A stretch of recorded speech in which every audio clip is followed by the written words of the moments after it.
नमस्कार मित्रांनो, तुमचं स्वागत आहे आपल्या चॅनलवर. मित्रांनो, मुख्यमंत्री शिंदे साहेबांनी मंत्रिमंडळात निर्णय घेतलेला आहे मित्रांनो का शेतकऱ्यांच्या खात्यात 5,000 रुपये लवकर जमा होणार आहेत मित्रांनो. 3 मोठे निर्णय शेतकऱ्यांसाठी घेण्यात आलेले आहेत मित्रांनो.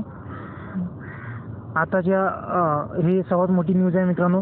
त्याच्यानंतर राज्यात जे केंद्र पुरस्कृत प्रधानमंत्री जनजातीय आदिवासी न्याय अभियान या अंतर्गत आदिम जमातीतील कुटुंबासाठी आवास योजना राबवण्यात येणार आहे मित्रांनो. त्याच्यासाठी लाभ कोलाब, कातकरे, मदिया गोंड कुटुंबांना होईल आणि पात्र कुटुंबासाठी प्रतिकूल 2,39,000 घराची तरतूद केलेली आहे मित्रांनो.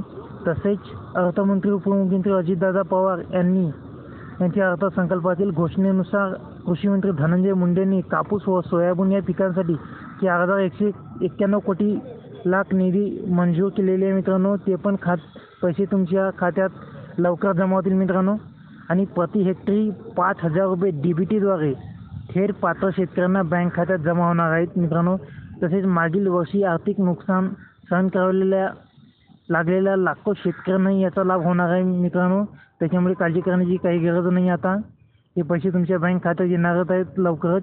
आणि लाडकी बहीण योजनेअंतर्गत टार्गेट होतं मित्रांनो सरकारचं का 2,45,00,000 महिलांना लाभ देणे, पण आतापर्यंत 1,80,00,000 महिलांचे अर्ज प्राप्त झाले आहेत मित्रांनो. आणि त्याच्यापेक्षा जास्त आले तर त्यांना सुद्धा ह्या योजनेचा लाभ देणार आहे मित्रांनो. याच्यामुळे काळजी